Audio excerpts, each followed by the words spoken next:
Folks, we got ourselves a good one. We got ourselves a good. This is the most excited that I have ever been for a post-game reaction podcast. My name is Griffin, and we are going to be breaking down everything that went into Penn State's 33-30 classic win over the USC Trojans in Southern California today. Just a miraculous comeback. Yeah, this was everything. There's so much to talk about. And fair warning, there will still be a lot of negative stuff too. Don't get me wrong. This is not going to be all lollipops and rainbows. There's still some stuff that's concerning from this game, but the fact that Penn State was able to go into Southern California into a very different environment compared to what they're used to, traveling all the way across the country for the first time, facing a USC team that they'd never played in Big Ten play before, and pulling out that type of win after crapping the bed in the first half, it was sensational. So much fun to watch, and we will be diving into it all. I cracked open a beer, too. I hope you guys don't mind. I got the Penn State glass right here. That's the type of vibe we're going for today. We're celebrating 6-0. 1-0 this week is the most important stat. And, we'll talk about it all, every single facet of the game. Usually I come on here. That's good.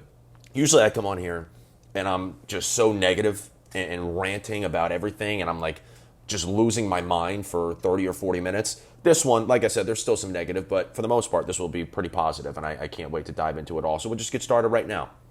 I guess the main thing, we'll go the big story of the game, the fact that Tyler Warren is just superhuman.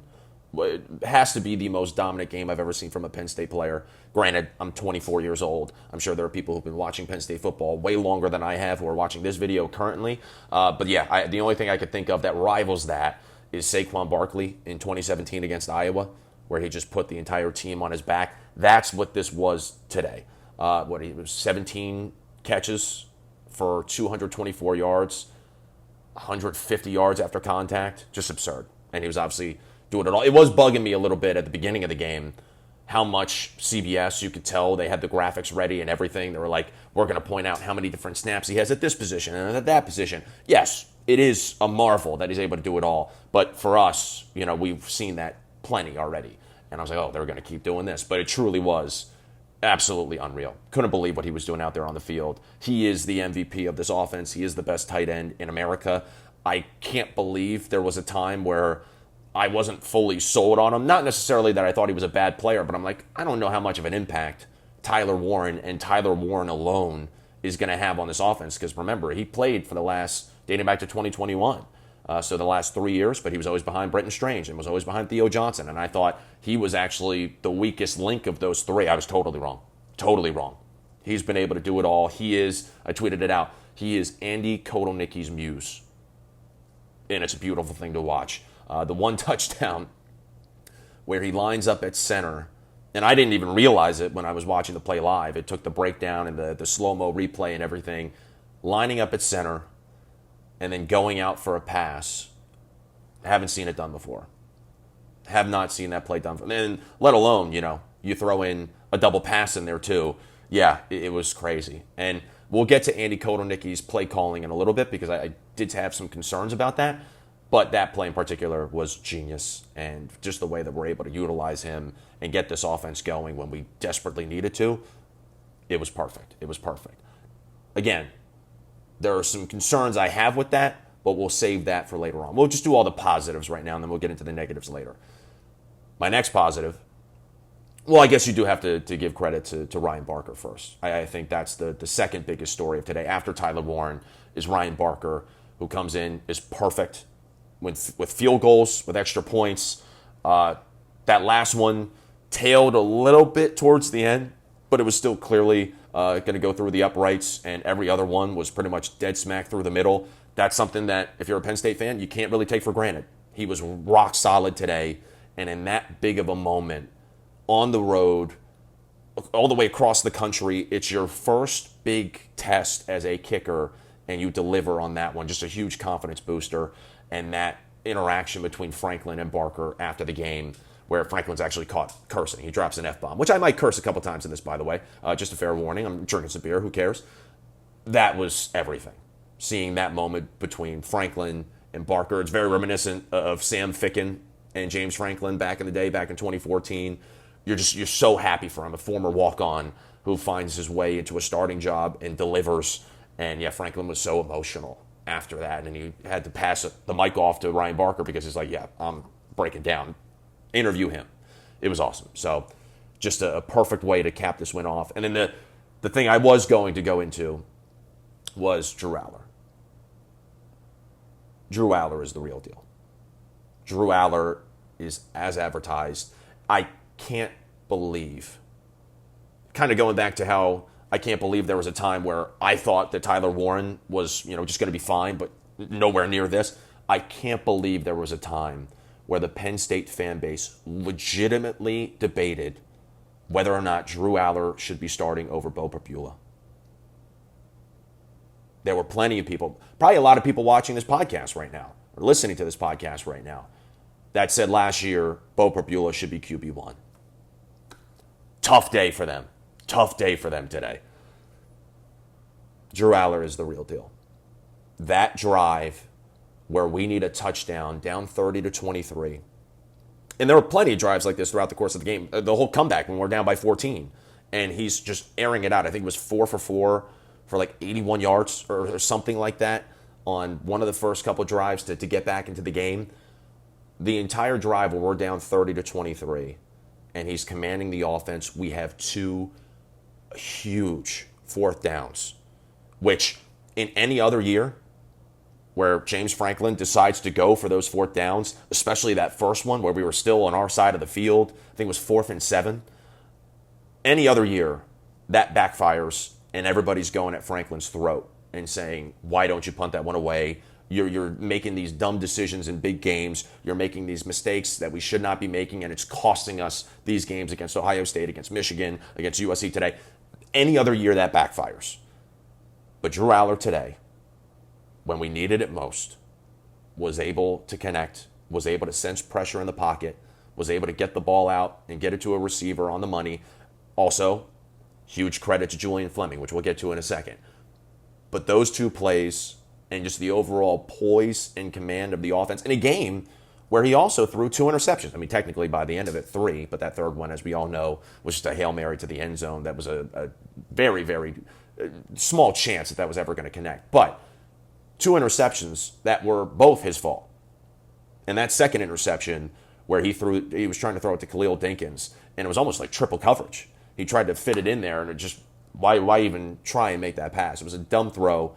And then the one earlier where he misread the defense and, threw it right to a USC defender. Like, both were his fault. Both of them were. But to come through and put them behind you, it was a sensational performance from Drew Allar today. The numbers speak for themselves. He is, I've said this before, I can't believe that he's not actually in talks right now for this type of praise. If I'm an NFL GM, I don't know how he's not taken in the first round this year. I don't know how he's not taken top 10. Drew Allar is just phenomenal. And he has done wonders for this team this year. And it's partially, got to give credit to Andy Kotelnicki, because he has unlocked him. He has unleashed him. We did a really good job, I think, early on, especially on that very first drive of the game offensively, of getting him into a rhythm and giving him some short passes that he could connect on. And then from there, he was in a groove. He was in a groove. Even when we were down in the first half, even when our defense wasn't holding up their end of the bargain, I think Drew Allar completed his first 9 passes. I think he ended the half, or maybe I'm misremembering, but I think it was 10 of 13 at one point deep into the second quarter. Like, he was still delivering and was still able to complete a lot of passes. Yes, we weren't getting in the end zone, but I thought he played a solid game almost from start to finish. And then in the second half, when we do need him to get us back into the game, oh my God, it was so easy for him. So easy for him. We come out the gate in the second half and we're able to just march down the field, score 14 points. It's because of Drew Allar. It's because of Drew Allar. We have never had a quarterback, at least in my time watching Penn State football, where we need a score, we need it quick, and that guy is capable of going out there and moving us down the field and just lighting it up. Never had a guy like that. Never had a guy like that. He's the real deal. And he played sensational today. Also had some big plays on the ground. Once again, I've said it. I said it after the West Virginia game. I've said it throughout the course of this year. His ability to move, I thought it was decent last year. It was way better than I thought it was, what I thought it would be. This year, it's night and day. He's an even like 10 times the better runner than he was last year. So, yeah, his decision-making, aside from those 2 interceptions, I thought was spectacular. I do worry that we're getting too Warren-dependent, which is another thing that I wanted to address in the negatives. He did kind of immediately seek out Tyler Warren where there were other plays. I imagine that there were some people who were also open, and it was less predictable if you would throw into those guys instead of targeting Warren, who you had been targeting all day. But still, just an insane game from Drew Allar. The moxie, the poise. Again, it's also his emotion. It's his leadership. It's everything. He was on fire today. And I'm trying to think what else I really want to give praise for. I guess just in general, as a team perspective, the fact that they were able to go into that environment, and it's this new challenge for everybody. And Big Ten teams, as we saw plenty of times on the broadcast, do not fare well going across the country. Yes, it's mainly because the best teams in the conference really haven't traveled so far. But still, it's a very tough thing to do. And this was a USC team that clearly had a good game plan for us. And they whooped us in the first half. And for us to come back, I know we've been a second half team pretty much all year, specifically a third quarter team, but that took a lot. It took a lot to will out that win, and for them to come together and pull it out despite everything that went wrong. That is a character building win that hopefully propels you to something much bigger down the line. I will be at the Wisconsin game on October 26th. I'm very excited for that. Wisconsin looks pretty good right now. Hopefully that's a W, and then hopefully we get Ohio State in Beaver Stadium and can put up a real fight and make that interesting in Happy Valley. And who knows, maybe a couple plays go our way and we pull out that win. So, 6-0, massive win. Let's get into some of the negatives, because there still are negatives. Tom Allen's defense, I just have no faith in. I have zero faith in the defense. And then ironically, I tweeted out, I was like, this team doesn't get pressure on the quarterback enough. They don't create turnovers. And now they're not stopping the run. Pretty much the entire last 2 drives from USC to end regulation and then their first drive in overtime, I kind of saw everything that I was not seeing in that tweet. Like, they were pressuring Miller Moss, and they did have the huge interception from Jalen Reed, which I thought at that moment we were dead in the water. When we score somewhere around 3 minutes left on the clock. Ideally, you don't give the ball to USC with 3 minutes left, but there was really no other alternative. They're going down the field. They're getting 8 yards here, 9 yards there. I'm like, oh no, we're going to lose this game on a last-second field goal. And it's going to be a repeat of 2017, the Rose Bowl. Oh, it was going to be bad. I was preparing for heartbreak.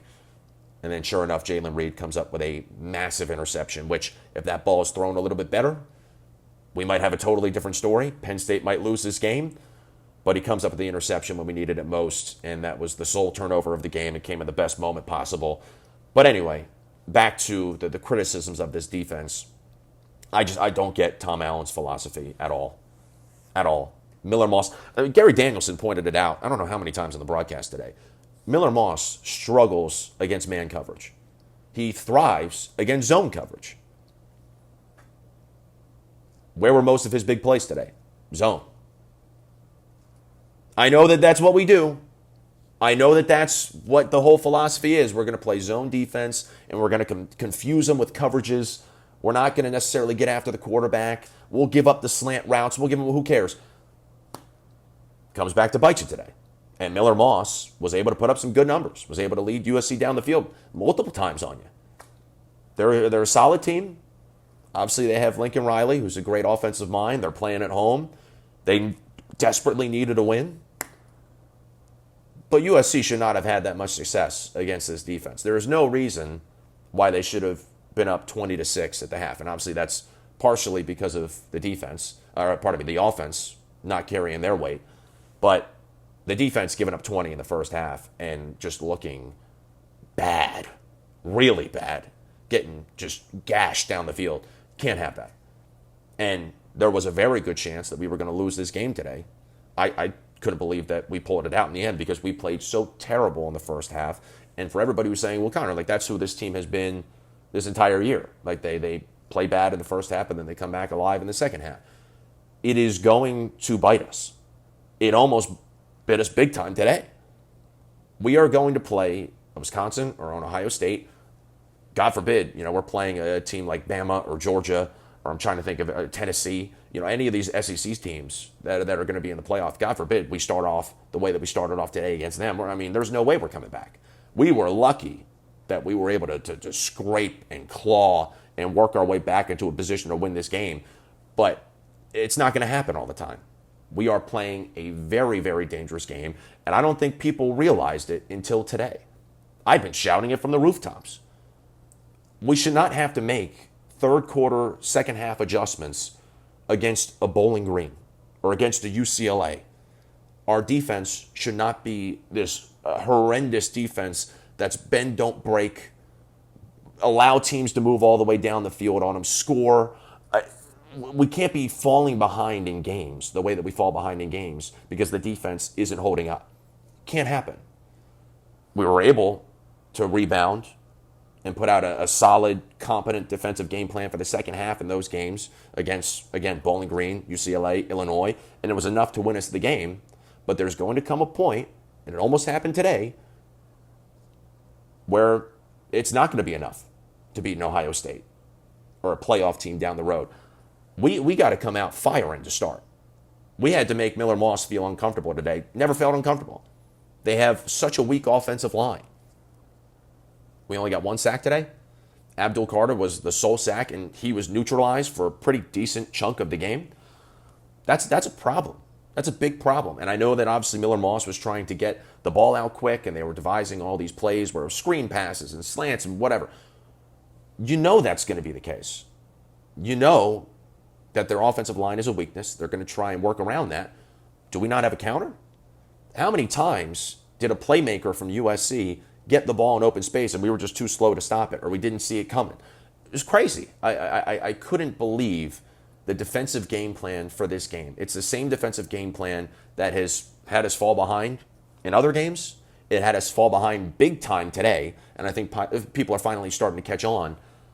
Can't happen. It can't happen down the road. We got to fix something. Got to make these teams uncomfortable. Got to force these quarterbacks into tough situations.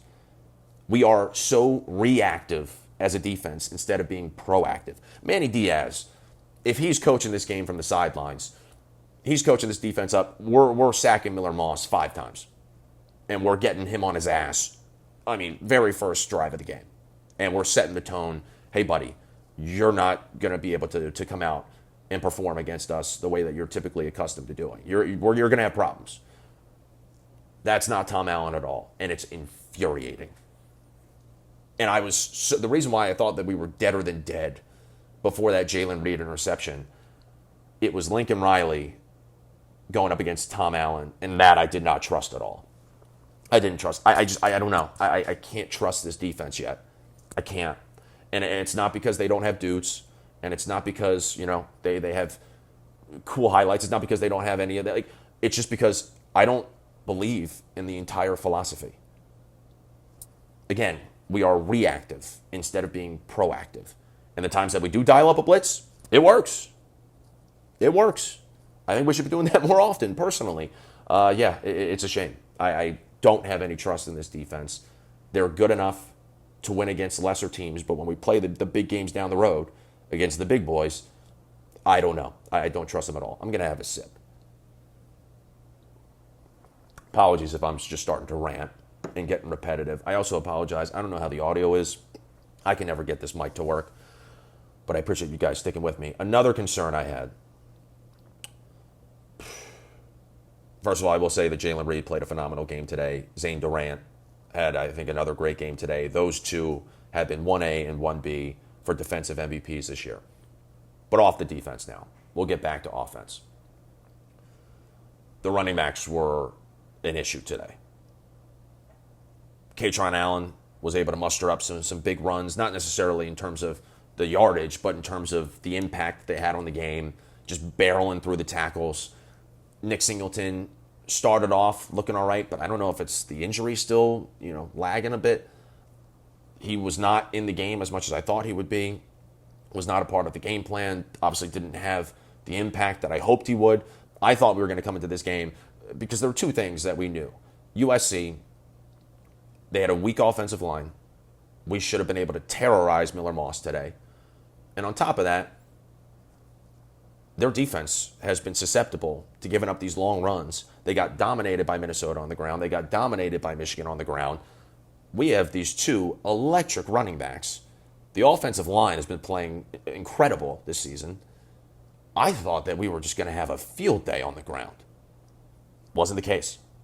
And yeah, I don't know if it's because Nick Singleton still hampering a bit of an injury. He doesn't have that explosiveness. I was expecting him to reel off a couple, massive runs. And then Katron Allen, there weren't as many holes for him to run through. It was odd. It was really, really odd. And that is, a big concern because that should have come easy. It was not easy at all. And yeah, put Drew Allar in a situation where, okay, we got to dial up the Tyler Warren play.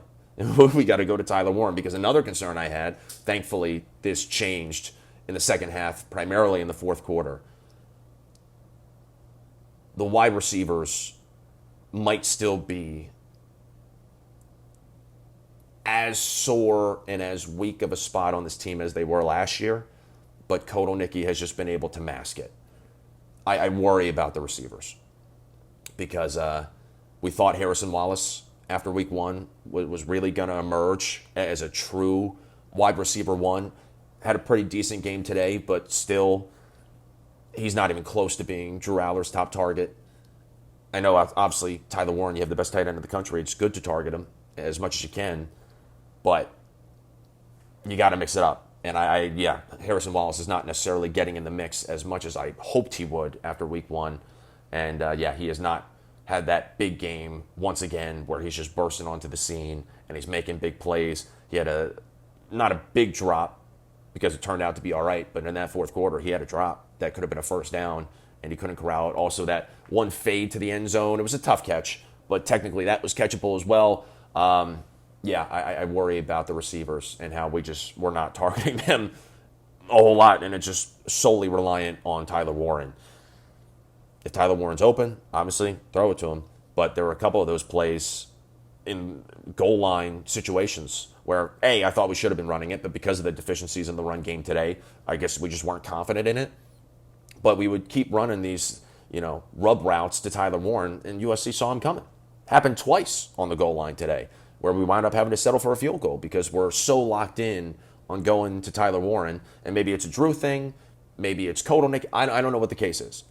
But we become very obsessed with Tyler Warren, and at some point, we got to get another receiver who's really producing on a game-to-game level. Because Harrison Wallace, after week one against West Virginia, he didn't evaporate. It's not like he disappeared, but he has not had anywhere close to that same impact. I'd say today was probably his second best game of the year. Thankfully, Julian Fleming bounced back and had two of the biggest catches of the game. Those two fourth downs, he started off looking horrendous.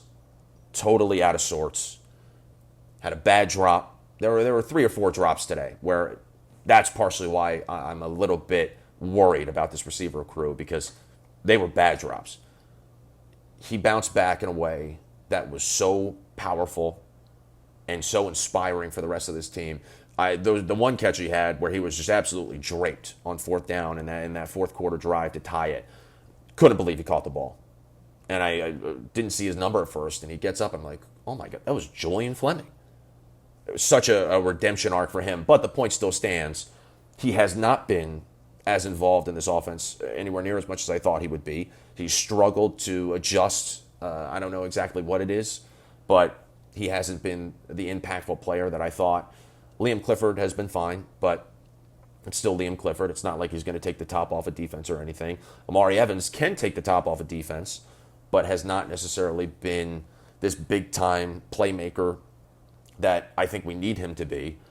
We just need somebody else to step up. They had an overall pretty solid game today as a collective, despite the couple drops, but you do need another threat.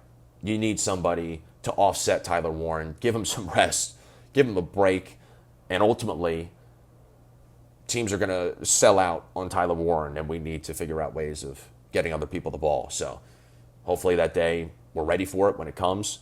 Kotelnicki's offense is just so complex, and there's so much stuff going on, so much window dressing. And that's another criticism that I had from the first half. I love Kotelnicki.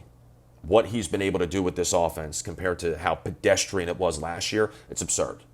And the numbers back that up. Watching it every single week, it's a treat. And as I said earlier, Drew Allar is a completely different quarterback because of Andy Kotelnicki. I worry, though, we're getting too cute with the play calling. And we're mixing in all these different packages, and we got the linemen lined up as wide receivers, and we're bringing in Vanga to come in and pancake a guy. We're so focused on all this minutia, and can we just run the ball? That's what I was just dying for in the first half. When we were starting to get a little bit stagnant, I was like, I'd love to just see us on 3rd and 2 run the football. We did later on in the game. Again, one of those big runs from Katron that I was talking about, where he was able to go up the middle and get the first down. I was like, great, that was refreshing. I wish we saw more of that. We keep rolling out these tiddlywink plays, and I'm just like, I would just love it if we could line up and run the ball behind this great offensive line. You have 2 great running backs. Just trust them. No need to pull out all this magic, all this razzle-dazzle. I would just like to see a simple run play on 3rd and 2. That was the main thing today, where I was like, defensively, I think our coaching is hurting us. And then there was a point today in the first half where I'm like, I think Kotelnicki's kind of hurting us. That first drive, not getting 7, was really, really tough because that was our best shot for the rest of the half. That pass interference play on Julian Fleming where he was called for OPI, debatable. I didn't think it was offensive pass interference. I thought it was kind of soft. Thankfully, it didn't wind up hurting us in the end, and we lost. If we did lose, though, I wouldn't have pointed to those 4 points coming off the scoreboard. I would have pointed to the fact that we were horrendous in the red zone. Never should have came down to that 4th down play. Or was that 4th down or was it 3rd down? Can't remember. I'll have to go back and check. I think it was 4th down. That was a 4th down play call. Should have never came down to 4th down. We should have been able to punch it in well before that. And there was another play in the 3rd quarter where we could have had a chance, or 3rd or 4th. I should really start writing this stuff down. But we could have went up 27-23. Instead, we had to kick the field goal and tie it up at 23 because we just did not have any good play calling inside the 10. We had goal to go, and we just couldn't punch it in. That is a concern. That's a big-time concern because, again, we should be able to run the football on USC. They were the 86th best rushing defense in the country coming into this game. I couldn't believe what we were seeing. This is a problem. So if we were to lose that game, if I had to rank exactly why we lost, number 1, defense. Number 1 is the defense by a mile. Number 2 would be red zone scoring. And then, 3 would be the offensive pass interference. But again, I didn't think that was that egregious. I wouldn't have called it, but whatever. We wound up coming away with a win. I'm going to take a sip because I'm starting to get a little bit parched. I'm going to be drinking a lot tonight. Anyway, and that's usually when I say that, that's in a negative way when I record these podcasts. This is celebratory. I'm going to be drinking a lot tonight. What else did I want to touch on? I think that's pretty much it. I just think, in general, we still have a ways to go. We need another playmaker at wideout. We need the running backs to get back to form. Again, I don't know if it's Nick Singleton not being fully healthy and we're limiting him and he's not as exposed. I don't know what it is. He has a bye week this week, obviously. Hopefully that helps. And then when it comes time for Wisconsin on the 26th, we'll be all good in the backfield, but who knows. And then defensively, I just think if we roll out that same type of defense against an Ohio State or somebody down the line, we're going to have problems. And there's no comeback in store. That's going to be a big deficit to come back from. But that was honestly, I go back once again to Iowa 2017, but I have not seen a game like that from Penn State in a very, very long time, where we fall behind in a game, totally our fault, totally put ourselves in that situation, but we're able to claw back, overcome a 14-point deficit, punch after punch. We're down by 7 late in the 4th quarter. We have to go for it twice on 4th down. We pick up both of them. 4th and long, by the way. We pick up both of them. We get it into the end zone. We go to overtime. They flash the graphic of the 9 overtime game against Illinois. That was bad vibes. But we go to overtime. We pull it out on the road. This was a must-win game for James Franklin. And you already saw people just absolutely shitting on him in the first half. Everybody was already, getting ahead of themselves and saying, like, this is the James Franklin that we all know. This is the same team. It's the same time every single big game. And it was for a pretty decent amount of time. And there were some play calls and there were some decisions. Also calling the timeout with, 14 seconds left when USC had the ball trying to get a field goal. That was a bit bizarre. Couldn't believe he did that. There were some questionable calls that James Franklin made in this game, and we wound up pulling it out. Again, you don't typically see that. This was a game that I came into it thinking we would typically lose this one. If we want to set ourselves apart, if we want to prove that, no, we're legit, I still don't think we're the number 4 team in the country. I think we just got lucky with other teams falling. I think this team still is top 10, but number 4 I think is way too high. But if we want to prove that we deserve to be in the conversation at least, and that we are a legitimate playoff contender, you got to pull out this win. It sucks how it wasn't a ranked matchup. It sucks how, it was not viewed as big of a game as it was originally intended to be made out to be. But, that's still an incredible win. And for Franklin, yes, it's not Ohio State, it's not Michigan, but it does restore a little bit of faith that we could go in and pull out a big-time W in a situation that in the past might have been a losing scenario for us. We were able to overcome a ton, able to make some big-time plays, and we got a dude at quarterback who could will us to a victory. So, it was massive for James Franklin. I would not be shocked. I wouldn't have been shocked had we lost that game if James Franklin was already being talked about, getting fired. Might be a bit of an overreaction. Again, I'm not big into contracts and, how much money would we have to pay him? And, obviously he's got a great relationship with Pat Kraft and he's been our guy now for over a decade. But there would be major talk amongst fans, amongst donors, amongst boosters, all sorts of stuff. This guy's got to go. If he had lost this game today. Again, might be an overreaction. It might be a totally unrealistic thing for me to say, but I think this was a massive game for him. So much pressure, so much hot seat talk and everything. If he had lost this one today and then compounded it by losing to Ohio State a couple weeks and then possibly losing in the playoff, he needed this one. This was not a Penn State needs this win. This was a James Franklin needs this win today.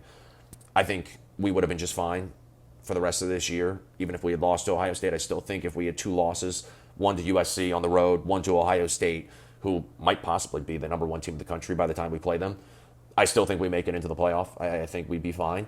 But for James Franklin's legacy, you needed to pull this one out, and he did. Again, some questionable decisions, but we pulled out a win, and I do think the emotion that he was showing after the game, I can't wait to go check out his press conference. It was awesome. And the players still rally around him. They still love him. And this is a massive game to propel us into the back half of this season. Wow. Unreal. If you have any other things that I missed that maybe you want to hear about, obviously I'll be tweeting about it. I'll be posting about this game for a while. I'll be talking about it on Mostly Sports. For now, I'm going to be sipping this beer. That's damn good. All right. I guess that does it. I'm going to upload this. What a win from Penn State. A game unlike anything I've seen from Penn State. And we will out a win despite the gigantic hole we put ourselves into. And we get redemption for that 2017 Rose Bowl. I love it. I love it so much. All right. That's going to do it. Until then, this has been Connor Griffin signing off. Appreciate you watching the video. And I'll be back hopefully sometime soon talking some Penn State football. We'll see you. We are.